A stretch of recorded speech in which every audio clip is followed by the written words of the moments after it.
So hello everyone, welcome back to think tank UPSC. बहुत दिनों बाद आपके सामने एक बार फिर से शुरुआत करने जा रहे हैं। एक नए जोश के साथ शुरुआत करने जा रहे हैं थिंक टैंक यूपीएससी की जर्नी 2.0 की। हो सकता है आप में से बहुत लोगों ने हमें पहले देखा हो, हमारा चैनल, हमारा कंटेंट फॉलो किया हो सकता है कई लोग पहली बार देख रहे हो। ज़्यादा टाइम नहीं लूंगा, आधा मिनट। हम लोग बहुत स्ट्रॉन्ग तरीके से ग्रो कर रहे थे, बहुत कम टाइम में बहुत अच्छा रिस्पॉन्स था आपका। हम आपके लिए बहुत ही वैल्यूबल कंटेंट ला रहे थे, लेकिन फिर जो कुछ ऐसा होता है कि हमें वीडियोस अपलोड करना अब्रप्टली बंद करना पड़ता है। आप लोगों से झूठ मैं कभी ना बोला हूं, ना बोलूंगा। हमारी कोर टीम से 5 लोगों ने सिलेक्शन ले लिया last time civil services examination में, मतलब सीएससी 2025 में। जो हमारी कोर टीम थी, जिसने हम सब ने मिलकर शुरू करा था, उसमें से 5 लोग सिलेक्शन ले लेते हैं और यूपीएससी में सेलेक्ट हो जाते हैं। तो सैडली उन्हें हमें छोड़ के जाना पड़ा। उनके एग्जिट से हमारी टीम बिल्कुल टूट गई। टाइम लग गया टीम को वापस से बिल्ड करने में, क्योंकि वी डिड नॉट वांट कि किसी भी एवरेज चीज को या एवरेज लोगों को आपके सामने लाया जाए। एक्सेप्शनल लोग, डेडिकेटेड लोग, जो डेडिकेटेड कंटेंट बनाने के लिए, आपके लिए एक्सेप्शनल कंटेंट बनाने के लिए एकदम रेडी हो, उनको ढूंढने में टाइम लग गया।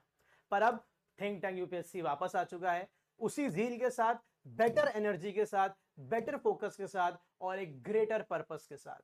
आप जानते हैं हम स्पेशलाइज करते हैं एमसीक्यूज में।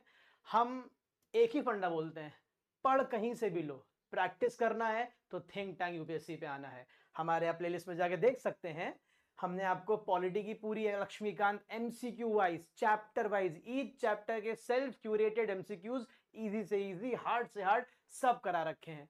ठीक है, उसके बाद आप देख सकते हैं हमने आपको इकोनॉमी भी करा रखी है। इकोनॉमी के सारे चैप्टर इंडियन इकोनॉमी के आसान करके एमसीक्यूज के फॉर्मेट में करा रखे हैं। सेम पैटर्न पे हमने आपको करंट अफेयर्स भी करा रखे हैं। हम लोग स्पेशलाइज करते हैं एमसीक्यूज में और कंपाइलेशन वीडियोस में। ठीक है, तो इसी दौर में आज एक और जो नई शुरुआत हम करने जा रहे हैं वो कंपाइलेशन वीडियो से ही करने जा रहे हैं। ठीक है, क्या कंपाइलेशन है? आपका टाइम बचता है। ये ऐसे वीडियोस हैं जो आपको एक जगह पे नहीं मिलेंगे, अलग अलग सोर्सेज से, पीआईबी से, द हिंदू से, इंडियन एक्सप्रेस से, ऑनलाइन वेबसाइट से हम लोग सारा कंटेंट एक जगह कंपाइल करते हैं, यहाँ प्रेजेंट करते हैं। ये पीडीएफ आपको फ्री ऑफ कॉस्ट अवेलेबल होती है थिंक टैंक यूपीएससी के व्हाट्सएप चैनल पे, जिसका लिंक डिस्क्रिप्शन में आ जाएगा। ओके, प्रीलिम्स बहुत कम दिन बाकी हैं।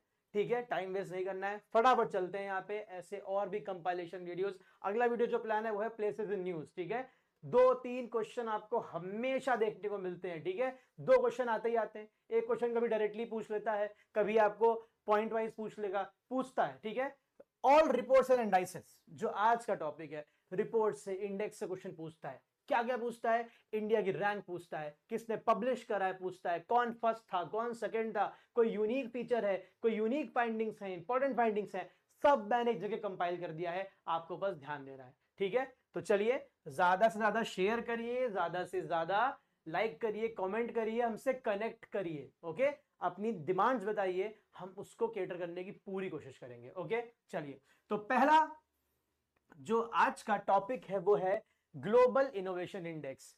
ये सबसे लेटेस्ट रिपोर्ट्स हैं जो अवेलेबल हैं। ओके, तो चलो, तो पहला, आई एम सॉरी, इसको मैं पहले नीचे कर दूं। हाँ, चलिए, तो पहला जो टॉपिक है वो है ग्लोबल इनोवेशन इंडेक्स। आपको क्या ईयर याद करना है कब इंट्रोड्यूस हुआ था? आपकी मर्जी हो, याद कर लीजिए। ईयर स्पेसिफिक यूपीएससी ने अभी तक तो नहीं पूछा है, पर you never know. 2007 was the year when it was introduced। ठीक है, कौन पब्लिश करता है? सबसे important, it is published by world intellectual property organization, WIPO। इसको नोट करिए, और अगर नोट नहीं करना है तो बस वीडियो खत्म होने का वेट करिए, पीडीएफ आपको मिल जाएगी व्हाट्सएप चैनल पे। ठीक है, पब्लिश बाय WIPO। 2025 एडिशन, जो अभी तक का लेटेस्ट एडिशन है, और जब आप प्रीलिम्स में बैठ रहे होंगे तब भी लेटेस्ट एडिशन होगा, उसमें इंडिया की रैंक क्या है? 38th।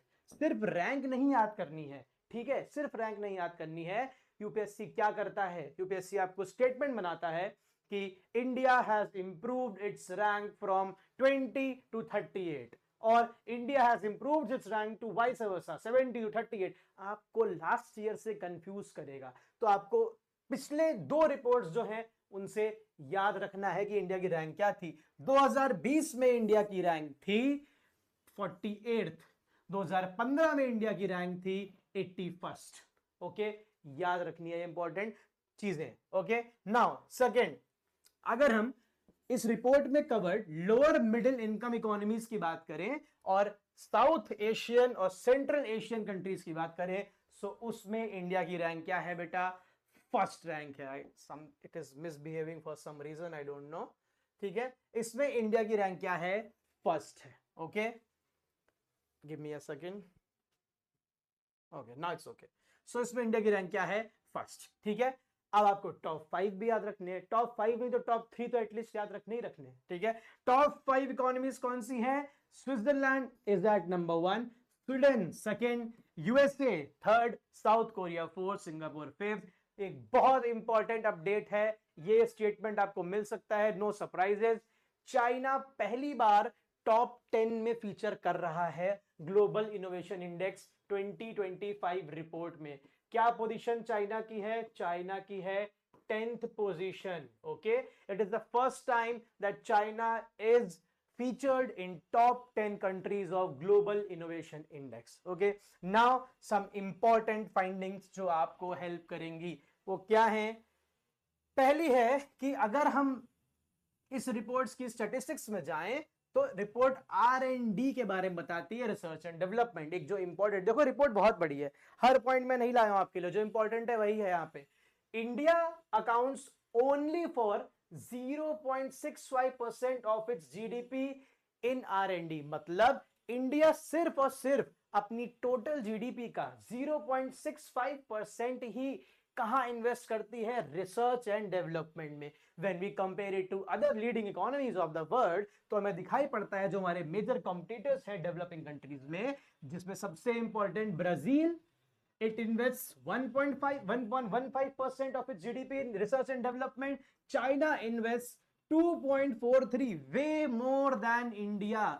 तो कंपैरिजन याद रखना है, इस तरीके से पढ़ाई होगी। Okay, now another important update जो इसमें आया है, पेटेंट एप्लीकेशंस में। पेटेंट समझते हैं ना, अपनी कोई टेक्नोलॉजी, कोई इन्वेंशन, उसको आप पेटेंट करा लेते हैं, that is protected by law, कि कोई इसको कॉपी नहीं कर सकता है, कोई इसको आपके कॉपीराइट के बिना यूज नहीं कर सकता, परमिशन के बिना। ठीक है, तो इंडिया क्या रैंक कर रहा है? करेंटली अपडेट क्या है? India ranks 6th globally in terms of patent application.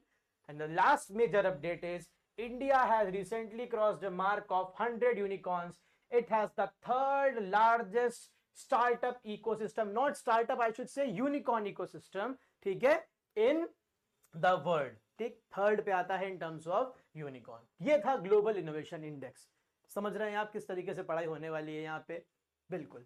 चलिए आगे, global gender gap report, again a very very important report that is published by world economic forum. Okay, and it is an annual report बच्चों। Okay, पूछ लेता है UPSC से, UPSC पूछ लेता है एग्जाम में एस्पिरेंट से। It is a biennial report, मतलब साल में 2 बार, या फिर माफ करिएगा 2 साल में 1 बार पब्लिश होती है। ठीक है, तो यहां पे आप बाइनियल नहीं है, ये क्या है? एनुअल। ये मैं क्यों बोल रहा हूं?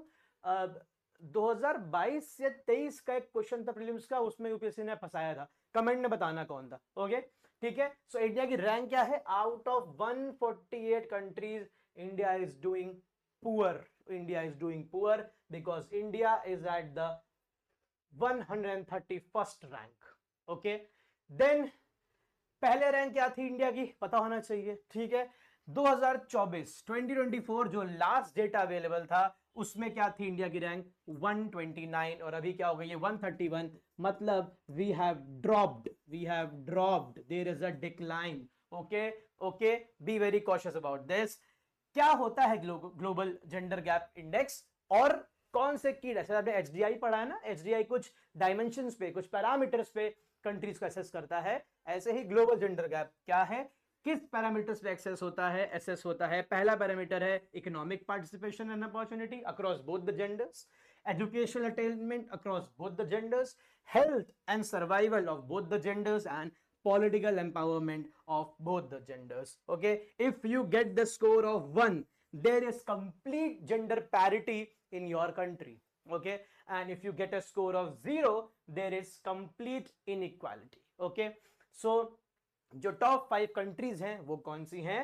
वो हैं Iceland. Again for the 16th consecutive year, Iceland has topped this list. Okay, then we have Finland, Norway, United kingdom and New Zealand. Okay, अगर आप इंडिया को देखें, इंडिया की रैंक बहुत नीचे है, और अगर आप इंडिया के नेबर्स को भी देख लें, जो कि इतनी तेजी से ग्रोइंग इकोनॉमीज नहीं भी हैं, इतनी तेजी से ग्रोइंग ग्लोबल पावर्स नहीं भी हैं, वो भी इस इंडेक्स में इंडिया से काफी आगे हैं. आप जैसे सबसे बड़ा एग्जांपल देख लें, किसका? बांग्लादेश का. साउथ एशिया, ठीक है, जहां पे इंडिया लाई करता है, वहां का सबसे बड़ा परफॉर्मर, सबसे टॉप परफॉर्मर बांग्लादेश है, इंडिया नहीं है.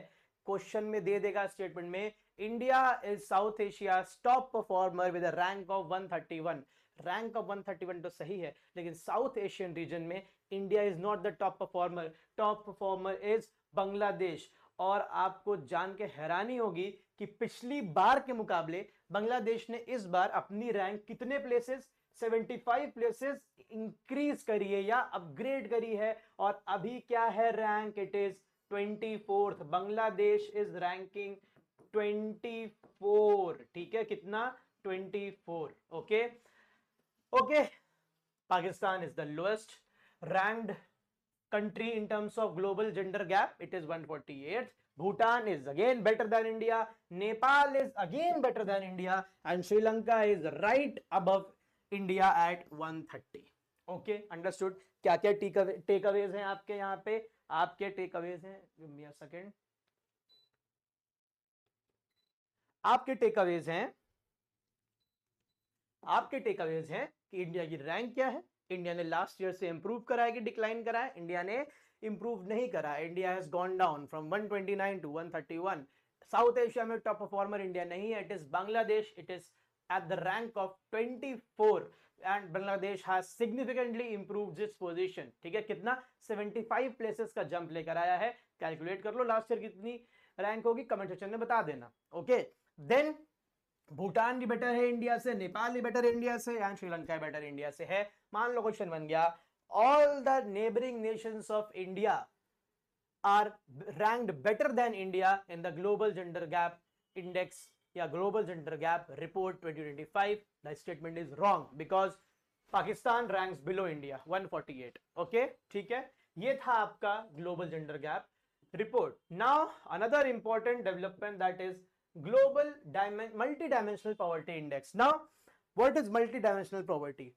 पहले शुरू करते हैं इंडेक्स समझना, फिर मैं आपको इसी के थ्रू समझा दूंगा. ओके, तो देखिए कौन पब्लिश करता है भाई? 2 ऑर्गेनाइजेशंस मिलकर पब्लिश करती हैं. कौन कौन सी? यूएनडीपी एंड ऑक्सफोर्ड, माफ करिएगा, Oxford poverty and human development initiative, OPHI. इस बार की जो रिपोर्ट है उसका टाइटल क्या है? इस बार जो रिपोर्ट है उसका टाइटल है overlapping hardships, poverty and climate hazards. UPSC जल्दी टाइटल और थीम पूछता नहीं था, पर अगर आपने लास्ट ईयर का पेपर दिया है 2025 का, तो आप बेहतर तरीके से जानते हो कि यूपीएससी ने लास्ट ईयर इंटरनेशनल इवेंट्स की और इंटरनेशनल समिट्स की थीम पूछी थी. तो ये ट्रेंड समझ लीजिए, जो समझ लीजिए, लेकिन ये चीज आने लगी है. ओके, तो आपको यहां पे अगर दिया है तो ध्यान रखना है. Okay, now coming to the next point, it is a tool that goes beyond income to measure multiple deprivation faced by poor. It complements income based measures by capturing monetary aspects of poverty. Poverty को हमेशा हम लोग economic terms में ही समझते आए हैं, और आज भी major indexes, major reports, major tools poverty को इकोनॉमिक डेप्रिवेशन से ही रिलेट करते हैं. मल्टी डायमेंशनल पॉवर्टी इंडेक्स जो यूएनडीपी और ओपीएचआई निकालता है, it is a very innovative thing, innovative approach, innovative tool, innovative step to assess poverty from new dimensions. ठीक है, not just monetary but non monetary as well. कि उनके पास for example कि जो पुअर लोग हैं उनके पास क्लाइमेट शॉक्स, मतलब क्लाइमेट चेंज हो रहे हैं, मान लीजिए फ्लड आ जाए, ड्रॉट आ जाए, या हैवी रेन्स आ जाए, क्लाउड बर्स्ट हो जाए, उनसे टैकल करने का या उनको फेस करने की रेडीनेस कितनी है। अमीर आदमी तो फेस कर लेता है, गरीब आदमी कौन कितना एक्सपोज्ड है। The exposure to climate shocks, ये भी एक पैरामीटर है मल्टी डायमेंशनल पॉवर्टी को एसेस करने का। So it goes beyond just monetary assessment. Very innovative tool. Okay, ठीक, आप यहां देख सकते हैं नॉन मॉनेटरी एस्पेक्ट्स को भी लिया जा रहा है। 3 इक्वल डायमेंशंस हैं, तीनों का इक्वल वेटेज होता है। हेल्थ को भी कंसीडर करता है, एजुकेशन को भी कंसीडर करता है, एंड स्टैंडर्ड ऑफ लिविंग को भी कंसीडर करता है। ओके, तीनों का इक्वल वेटेज है। For the first time it overlays climate hazard data with multi-dimensional poverty to assess poor people's exposure to climate shock, जो अभी मैंने बताया। ओके, सो इस बार की यूनिक बात क्या है कि इस बार climate shocks, the ability of poor to face exposure to climate shock, इसको भी इंक्लूड करा गया है। ओके, अंडरस्टूड, ठीक है, बहुत इंपॉर्टेंट पॉइंट है, इस पे स्टार बना के चलो। ओके, इस बार इंक्लूड करा गया है, ठीक है। Now coming to the next points, अब इंडिया की परफॉर्मेंस देखते हैं। इंडिया की परफॉर्मेंस क्या है बेटा? इंडिया की परफॉर्मेंस है पॉवर्टी रिड्यूस फ्रॉम 55.1% कौन से एरा में? 2005-6। फिर 2019-20 में वाला जो एरा है, जो ईयर्स हैं जो ये रिपोर्ट कवर करती है, उसमें इंडिया का पॉवर्टी रेट क्या हो गया? 16.4। ठीक है, ये रिपोर्ट साल में हर साल या फिर मैं कहूं एनुअली नहीं आती है। ये report year two year data नहीं, अपने पीछे कुछ प्रीसीडिंग ईयर्स का स्पेसिफिक डेटा कवर करती है अलग अलग बार। जो अभी कवर कर रही है वो क्या है? 2019 से 21। और जो पॉवर्टी है वो क्या कर गई है? मल्टी डायमेंशनल पॉवर्टी है, ड्रॉप करी है इंडिया में। ओके, मतलब India has improved. Okay, now out of 6.3 billion people, 1.1 billion live in acute multi dimensional poverty. देख सकते हैं आप, ठीक है।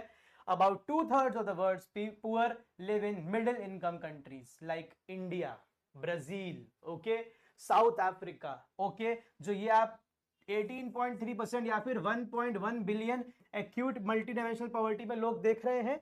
इनमें से जो भी इस रिपोर्ट ने जिन लोगों को पुअर कैटेगरी में रखा है, उन सारे लोगों में से 64.5% लोग हैं वो मिडिल इनकम कंट्रीज में रहते हैं। ओके, और इसमें से भी 55.5% लोअर मिडिल में और 9% अपर मिडिल इनकम नेशंस में। ओके, बहुत ही रामबाण डेटा है ये आपके लिए, ठीक है। या तो पीडीएफ अवेल कर लीजिए या नोट करते चलिए, वीडियो शेयर कर दीजिए। MPI values range from 0 to 1 and higher values imply higher poverty. मतलब अगर 1 मिल रही है आपको रेटिंग, तो आपके यहां मल्टी डायमेंशनल पॉवर्टी की क्या है? आपके यहां पुअर लोग ज्यादा हैं, मल्टी डायमेंशनल पॉवर्टी के ब्रैकेट में आते लोग ज्यादा हैं। Okay, understood, and vice versa. Going ahead, very very innovative thing, और ये बहुत ही एक नया कॉन्सेप्ट है, इसीलिए बहुत न्यूज में भी था, अभी कुछ दिन पहले इसकी रिपोर्ट आई थी। ठीक है, ये एक नई फिलॉसफी, रिस्पॉन्सिबल नेशंस इंडेक्स। ठीक है, रिस्पॉन्सिबल नेशंस इंडेक्स, ठीक, क्या एक नई फिलॉसफी बिलीव करता है। ये कंट्री को रैंक करता है एक अलग अजब नए कॉन्सेप्ट पे। ठीक है, स्पाइडरमैन का डायलॉग सभी ने सुना है, with great responsibility, with great power comes great responsibility. तो ये क्या बोलता है रिस्पॉन्सिबल नेशन इंडेक्स? इसकी फिलॉसफी ये है कि जो असली स्ट्रेंथ है किसी भी नेशन की, वो उसकी मिलिट्री माइट या उसकी पावर में नहीं है। असली स्ट्रेंथ किस चीज में है? असली स्ट्रेंथ है कि वो नेशन अपनी सोसाइटी के प्रति, इंटरनेशनल कम्युनिटी के प्रति, पीस प्रोसेसेस के प्रति, सिक्योरिटी के प्रति, दूसरे नेशंस की सोवरेनिटी के प्रोटेक्शन के प्रति, क्लाइमेट के प्रति अपनी रिस्पॉन्सिबिलिटी कैसे निभा रहा है। ठीक है, मतलब I am repeating it for you, मतलब it assesses that a country or a nation, how the country is performing with respect to its responsibilities towards the entire world. Responsibilities in terms of climate, in terms of good governance, security, peace, or I should say security, okay, rather than just assessing their strength. Okay, understood? ठीक, तो यही आपको यहाँ पे लिखा भी मिलेगा। ठीक है, किसने डेवलप करा है भैया? बहुत इंपॉर्टेंट है, world intellectual foundation, WIF, in collaboration with JNU and Indian Institute of Management, Mumbai. बहुत इंपॉर्टेंट है, IIM Mumbai, JNU and WIF, ठीक है, वर्ल्ड इंटेलेक्चुअल फाउंडेशन, याद रखेंगे सब। ओके, परफॉर्मेंस इवैल्यूएट करता है कितनी कंट्रीज की, 154। रैंक 1 कौन है, सिंगापुर। रैंक 2 कौन है, Switzerland, and Denmark is rank 3rd। India कितना रैंक करता है भाई, इंडिया रैंक करता है 16 in responsible nations index. It emerge as the highest rank major Asian country excluding Singapore, ठीक है। अगर एशिया कंट्रीज में देखें तो सिंगापुर के बाद India is the highest ranking nation. Okay, the index revealed a disconnect between economic, military power and responsibility, ठीक है। तो जो दुनिया की सबसे बड़ी मिलिट्री पावर्स हैं वो लोग काफी लो रैंक कर रहे हैं इसमें। तो ये इंडेक्स रिवील करता है कि military might and being military और economically powerful doesn't guarantee you that a nation is fulfilling its responsibility towards the international community. For example, अगर आप आर्मी स्ट्रेंथ और इकोनॉमिक स्ट्रेंथ में बात करें तो यूएस नंबर 1 है, चाइना नंबर 2, नंबर 3 है। ओके, लेकिन अगर आप रिस्पॉन्सिबल नेशन इंडेक्स के बारे में बात करें तो US is rank 66, China is rank 68।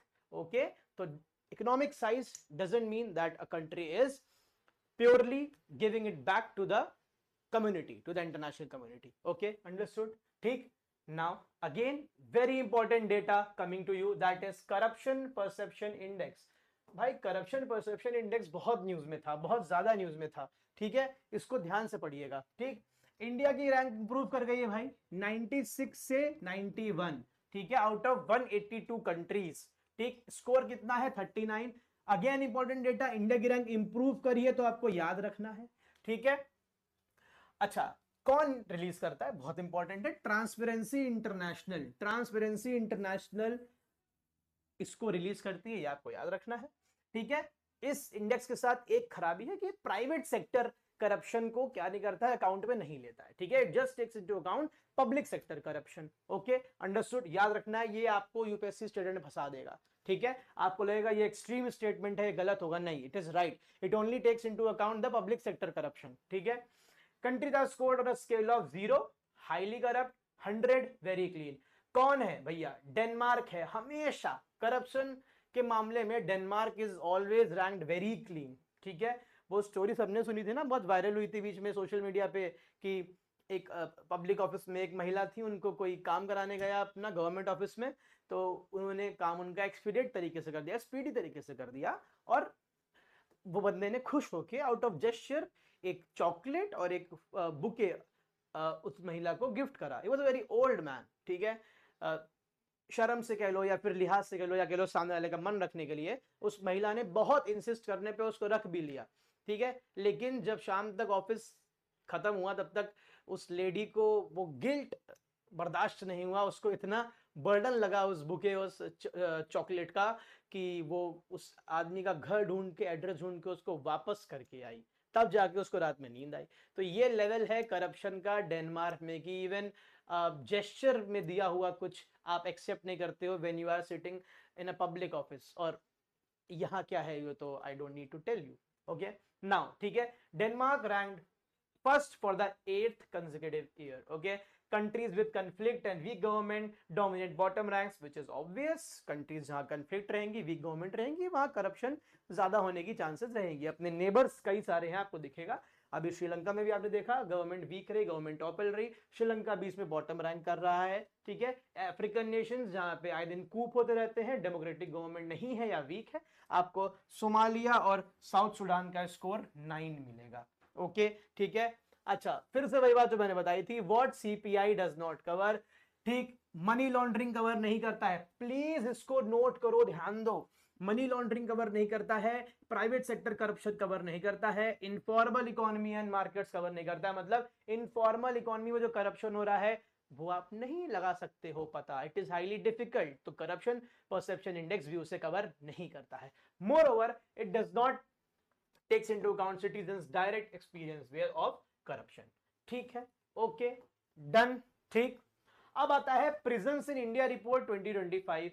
भैया बहुत इंपॉर्टेंट है, हमारे राष्ट्रपति द्रौपदी मुर्मू अपने लास्ट ईयर के रेसिडेंशियल एड्रेस में उन्होंने खुल के इस बारे में बात करी थी कि prisons in India need an overhaul. Indian prisons को एक ओवरहॉल चाहिए, ठीक है, बिकॉज जो प्रिजन्स हैं, जो जेल सिस्टम है, उसका जो इंटेंशन होता है it is overhaul and reform, not punishment. इस बात को रीट्रेट करा है हमारे प्रेसिडेंट ने रिसेंटली, तो ये रिपोर्ट अपने आप बहुत इंपॉर्टेंट हो जाती है, वैसे भी इंपॉर्टेंट ही है। तो रिपोर्ट पब्लिश कौन करता है? Centre for research and planning which works under supreme court of India. Okay, ठीक है। ये रिपोर्ट फोकस करती है कि इंडिया में प्रेजेंट एडमिनिस्ट्रेशन कैसा है, ठीक है, स्टीरियोटाइप्स क्या है, मतलब सोशल एज वेल एज जो इकोनॉमिक कंडीशन है प्रेजेंस की और जो आगे गवर्नेंस है, सबको अकाउंट में लेता है ये, ठीक है, अंडरस्टूड। और ये भी रिकॉर्ड में लेता है कि कितने रिफॉर्म्स हो रहे हैं, मेंटल हेल्थ सपोर्ट सिस्टम कैसा है, अंदर जो वेजेस मिल रही हैं वो सही है कि नहीं, ये भी शेड्यूल में लेता है, ये भी कंसिडरेशन में लेता है। आपको पता होना चाहिए 2021 में क्वेश्चन आया भी था, prisons fall under state list, ठीक है, मतलब 7 शेड्यूल की लिस्ट 2, ओके, ठीक, स्टेट लिस्ट में है, that gives the state legislature to the right to make laws और to legislate on the matter of prisons, ठीक।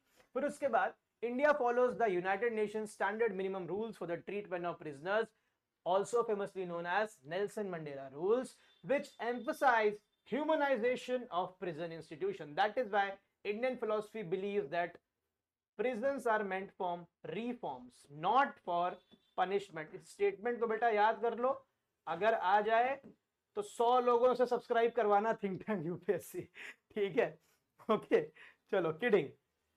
Indian prisons have an occupancy rate of 131.4, तो आप क्लियरली देख सकते हो कि प्रिजन्स अपनी स्ट्रेंथ से एक्स्ट्रा पे ऑपरेट कर रहे हैं, ठीक है। It points towards the serious overcrowding in our prisons, ठीक है। About 75% of prisoners are under trials, मतलब 3 आउट ऑफ एवरी 4 प्रिजनर जो जेल में है, सजा काट रहे हैं, वो लोग अंडर ट्रायल है, मतलब अभी उनके केस का वर्डिक्ट आया ही नहीं है, उनको उम्र कैद होगी कि वो बरी होंगे, कि वो 3 साल की कैद होगी, 4 साल की कैद होगी, 5 साल की होगी, या फिर कुछ भी नहीं होगा, वो इनोसेंट नॉट गिल्टी प्रूव हो जाएंगे, ये नहीं पता, ठीक है। अभी वो क्या है? अंडर ट्रायल है, जुडिशियल कस्टडी में है। जुडिशियल कस्टडी में आदमी जेल में ही रहता है ना, ठीक है, इतना तो आप लोग ने वेब सीरीज में अलग अलग अब तक देख ही लिया होगा, क्रिमिनल जस्टिस सबने देखी है, ठीक है, उसमें सबने देख लिया है, ठीक है। It's a big big point, पता है, लोग 5-5 6-6 साल जेल में काट देते हैं, फिर पता चलता है कि अरे ही वाज नॉट गिल्टी, ठीक है, बुरा हाल है, ठीक है। मैनी प्रिजन्स, और क्या मिला है? Many prisons prison manuals classify sanitation related works as menial और degrading, reinforcing hierarchical labor perceptions। आज भी sadly caste based work allocation होता है हमारे प्रिजन्स में, ये मैं नहीं कह रहा हूं, ये रिपोर्ट कह रही है, ठीक है, ओके। मतलब मंदिर की देखभाल करनी है तो किसी ब्राह्मण को दे देंगे, सो कॉल्ड लोअर कास्ट को आपको क्या वर्क दे देंगे? क्लीनिंग ऑफ द वॉशरूम्स, ठीक है। तो caste based allocation of work आज भी होता है प्रिजन्स में। स्टीरियोटाइप्स की बात कर रहे थे ना ऊपर, example. Now some prisons manual assign work based on caste identity, मैं कह रहा था, मैं नहीं कह रहा हूं, ये रिपोर्ट कह रही है। Such practices have been declared unconstitutional in the Sukanya Shanta case. अब आया है जिक्र, तो आपको पता करना है, सुप्रीम कोर्ट ऑलरेडी इस इशू को क्या कर चुका है? एड्रेस कर चुका है और बोल चुका है कि it is against article 15, article 14, article 18, ठीक है। किस केस में? सुकन्या शांता केस में, okay, understood. This was prisons in India report. अब एक और बहुत इंपॉर्टेंट रिपोर्ट आती है। अब ये 22-23 लिखा है तो ये मत समझ लेना कि पुरानी है, रिलीज अभी हुई है। किसने रिलीज करी है? Controller and auditor general of India. फटाक से कमेंट में जरा मुझको बताओ बच्चों, which article and controller and auditor general of India is appointed by whom? बताइए, okay. State Finances report has been released by Comptroller and Auditor General of India. It is the first comprehensive report covering fiscal trends of all 28 states over a 10-year period. कौन से period को cover करती है? 2013-14 financial year से 2022-23 financial year. आप सबने FRBM act के बारे में पढ़ा होगा, fiscal responsibility budget management act, okay. क्या करता था एक्ट हमारे लिए कुछ टारगेट सेट करता है कि आपको अपना डेट टू जीडीपी रेशियो इतना रखना है, आपको अपना फिस्कल डेफिसिट इस रेंज के अंदर रखना है, fiscal responsibility and budget management, ठीक है, ओके। तो कुछ टारगेट्स हमारे लिए फिक्स करता है। अब हम इस रिपोर्ट में पढ़ेंगे कि उन टारगेट से हम अलाइन कर रहे हैं कि नहीं, और ये क्वेश्चन यूपीएससी का इकोनॉमी के सब्जेक्ट में फेवरेट एरिया है, ये आप जानते हो अगर आपने तैयारी ढंग से करी है। Okay, very important, okay, very very important. ठीक, states total debt stood at 22.7% of its GDP. अपनी जीडीपी का डेट कितना है इंडियन स्टेट पे? 22.17। ओके, और एफआरबीएम एक्ट जो कि 2003 में पास हुआ था, उसने क्या रिकमेंड करा था, क्या टारगेट है? टारगेट था कि 2024-25 तक आते आते हमें लिमिट कितना करना है? Debt to GDP 20%। क्या हुआ है? तो क्वेश्चन के लिए तैयार रहिए। UPSC might give you that according to the State Finances Report 2023, India has been able to keep its debt under the prescribed limit or the target by the FRBM Act 2003. गलत, ठीक है। The report says that it is 22.17, but the FRBM set the limit, recommended limit as 20%. ठीक है। अब debt to gross state domestic product बात कर लेते हैं। स्टेट्स का क्या हाल है? ठीक है, यूनियन का तो बात कर लिया, अब स्टेट की बात करते हैं। हाईएस्ट डेट बर्डन कहां पे ऑब्जर्व हुआ है? पंजाब में, मतलब पंजाब का 40.35% डेट है with respect to their gross state domestic product. ठीक, फिर सेकंड पे आता है नागालैंड, फिर वेस्ट बंगाल। ठीक है, ये था debt to GDP Indian state का, ये है इंडियन स्टेट्स का। आई होप आपको जब मैं बोल रहा हूं इंडियन स्टेट तो आपको पता होगा कि ये स्टेट जो 28 स्टेट्स हैं उनकी बात नहीं हो रही है, state as a political identity की बात हो रही है। Okay, state any I should say organization or political entity which has defined political boundaries and have some do's and don'ts, जिसे हम लोग क्या कहते हैं आजकल की भाषा में कॉन्स्टिट्यूशन कहते हैं, दैट इज अ स्टेट। ठीक है, प्लीज बताइएगा स्टेट और नेशन में क्या फर्क है? India is a state, yes. India is a nation, yes और नो, आप बताइए। ठीक है, अब आता है फिस्कल डेफिसिट। फिस्कल डेफिसिट का क्या है? फिस्कल डेफिसिट का स्टेटस है all 28 states reported fiscal deficit. What is fiscal deficit? Indian economy के छात्रों, 20 दिन बाद लगभग आपका प्रीलिम्स है। कमेंट सेक्शन में बता दो फिस्कल डेफिसिट क्या होता है, मैं रिप्लाई करके सही कर दूंगा अगर आपका गलत होगा तो, लेकिन प्लीज ट्राई इट आउट, बताइए कमेंट सेक्शन में। देन क्या है फिस्कल डेफिसिट? लोएस्ट किसका है फिस्कल डेफिसिट? मैं तुम्हें आसान भाषा में बताता हूं, फॉर्मूला तुम बताओगे। क्या है फिस्कल डेफिसिट? सरकार जब बजट लाती है, चाहे वो स्टेट का बजट हो अपने अपने, चाहे वो इंडियन यूनियन का बजट हो, तो वो कुछ बताती है कि हम ये खर्चे करेंगे। ठीक है, साथ ही साथ मतलब अपने एक्सपेंडिचर्स बताती है, साथ ही साथ अपने आने वाले ईयर के फाइनेंशियल ईयर के आपको इनकम सोर्सेस से बताती है कि हमें एक्सपेक्टेड इनकम इतनी इतनी इतनी इतनी इतनी है यहाँ से। तो जो एक्सपेंडिचर और इनकम का, कोई भी वेलफेयर स्टेट होगा, सोशलिस्ट स्टेट होगा, वहां का एक्सपेंडिचर हमेशा उसके इनकम से ज्यादा ही होगा। ठीक है, तो जो डिफरेंस होता है एक्सपेंडिचर का और इनकम का, उसको हम लोग कहते हैं फिस्कल डेफिसिट। ओके, मतलब बजटरी एक्सपेंडिचर मान लो हमारे 100 करोड़ हैं आने वाले साल में हाइपोथेटिकली, और इनकम प्रोजेक्टेड कितनी है? 80 करोड़। तो जो 20 करोड़ आया वो क्या है? Fiscal deficit. फॉर्मूला ड्रॉप करो कमेंट सेक्शन में। ओके, गुजरात का फिस्कल डेफिसिट कितना है? 0.76% of its GSDP, lowest among all the states. Highest किसका है? 6.46, हिमाचल प्रदेश।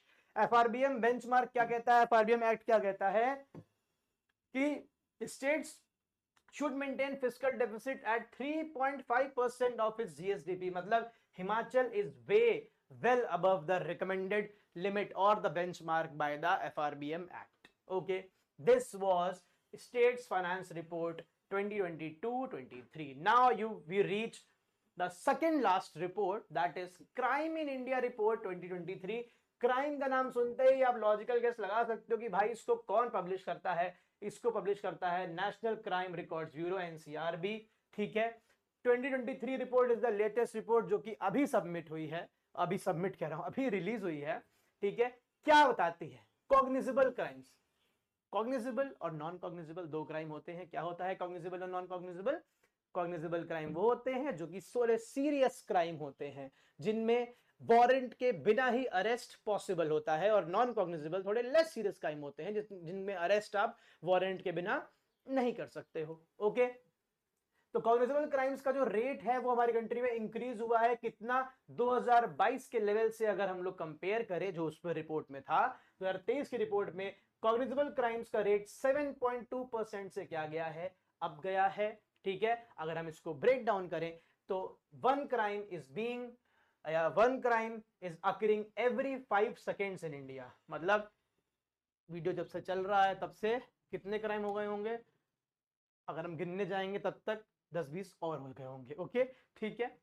साइबर क्राइम में क्या केस है भाई, cyber crime cases experience sharply, they increase sharply by 31.2% over 2022। जितने लोग वीडियो देख रहे हो, गारंटी देता हूं या तो तुम्हारे घर में या तुम्हारे दोस्त के घर में तुम्हारे किसी न किसी जानने के बाद साइबर क्राइम जरूर हुआ होगा। इंडिया में साइबर क्राइम की गिनती बहुत तेजी से बढ़ती जा रही है। ठीक है, पहले तो लिंक आते थे, अब नंबर आता है, उससे उठा लो call, phone hack, WhatsApp hack, सब कुछ हैक। ओके, 31.2% इंक्रीज हुआ है। ठीक है, 2022 के कंपैरिजन से। The major motive was fraud followed by sexual exploitation. याद रखिएगा, पूछ लेगा द हाईएस्ट क्या है, मोटिव क्या है, मोटिवेशन क्या है। सबसे बड़ा मोटिवेशन है फ्रॉड, सेकंड पे रैंक है sexual exploitation. Okay, crime against scheduled tribe भी इंक्रीज हुआ है 28.8% से। क्राइम अगेंस्ट चिल्ड्रन भी इंक्रीज हुआ है 9.2% से। ठीक है, हाईएस्ट केसेस किसमें रजिस्टर हुए थे, किडनैपिंग एंड एब्डक्शन में, एंड सेकंड हाईएस्ट हुए हैं पॉक्सो में। क्राइम अगेंस्ट विमेन इंटरेस्टिंगली एक मार्जिनल इंक्रीज दिखाता है 0.7% का। No comments. ओके, ठीक है, नोट कर लीजिए। चलिए, अब है आज का last topic, that is accidental deaths and suicides in India report 2023। ठीक है, तो कौन इसको रिलीज कर रहा है, इसको भी रिलीज कर रहा है एनसीआरबी। ओके, आपको बताता है इंडिया में सुसाइड रेट क्या है, एक्सीडेंटल डेथ का रेट क्या है। तो total reported suicides increase by 0.3% in 2023 again. ठीक है, however the suicide rate declined bye 0.8% during the same period. ठीक है, ये नंबर की बात हो रही है, कंफ्यूज मत होना, ये नंबर ऑफ सुसाइड्स की बात हो रही है, नो नहीं लिखा है, नंबर लिखा है। हाँ, और ये बात हो रही है सुसाइड रेट की। Okay, understood. Highest suicide rate कहां ऑब्जर्व करा गया है, अंडमान एंड निकोबार आइलैंड्स में, followed by Sikkim and then Kerala. ठीक है, अगर हम बात करें मेल टू फीमेल रेशियो की, सो मेल का सुसाइड रेट बहुत ज्यादा है when compared to women। ठीक है, it is 72.8 to the ratio of 27.2। ठीक है, farmer suicide, total farmer suicide कितने हैं, अगर हम टोटल सुसाइड्स की बात करें तो farmer suicide constitute of 6.3% of total suicides reported in India in the from the day when the last report was published। okay, now zero suicides of farmers, cultivators, agricultural laborers कहां का report हुए हैं, हैरानी की बात है पर हुए हैं। रिपोर्ट देती है तो हमें एग्जाम क्रैक करने के लिए डेटा देखना पड़ेगा, हालांकि विश्वास तो ना मुझे हो रहा है ना आपको होना चाहिए। भाई जीरो सुसाइड रेट वाले स्टेट कौन कौन से हैं, वेस्ट बंगाल, बिहार, ओडिशा, झारखंड, हिमाचल एंड अरुणाचल एंड गोवा। इनमें से mind you majority of the states agriculture intensive states हैं, नॉर्थ इंडिया गैंजेटिक प्लेन्स के। Bihar, West Bengal being the major one of them, फिर ओडिशा, ये सब क्या है आपके, ओडिशा गैंजेटिक प्लेन में नहीं है but Odisha is also an agricultural state. Jharkhand is almost not completely agriculture but a lot of people depend on agriculture in Jharkhand. ठीक है, ओके, ये है डेटा। पीडीएफ कहां मिलेगी, पीडीएफ मिलेगी थिंक टैंक यूपीएससी के व्हाट्सएप चैनल पे, लिंक मैं डाल दूंगा। अब क्या बात है, अब तो थैंक यू हो गया है जी, लेकिन हम अब वापस आ गए हैं और अब ये चीज रेगुलर है, कंटिन्यू रहेगी, कंटिन्यूटी रहेगी। बहुत मुश्किल से एक स्ट्रॉन्ग कोर टीम दोबारा बिल्ड कर पाए हैं, मेंटरशिप भी हम लेकर आ रहे हैं, we are back with a bang. बहुत जल्द हम अपना एप्लीकेशन भी लॉन्च कर रहे हैं जहां पे आपको कंटेंट, जहां पे आपको टेस्ट सीरीज, सब कुछ फ्री इनिशियली। देखिए, आप एसेस करिए कंटेंट सही है कि नहीं, आप एसेस करिए कि जो मॉक टेस्ट क्वालिटी है वो सही है कि नहीं। ओके, बाकी लाइव वीडियोस यहाँ आते रहेंगे। अगला वीडियो जो प्लान्ड है again a compilation video, complete places in news for UPSC prelims 2026. Thank you so much everyone. See you again very soon.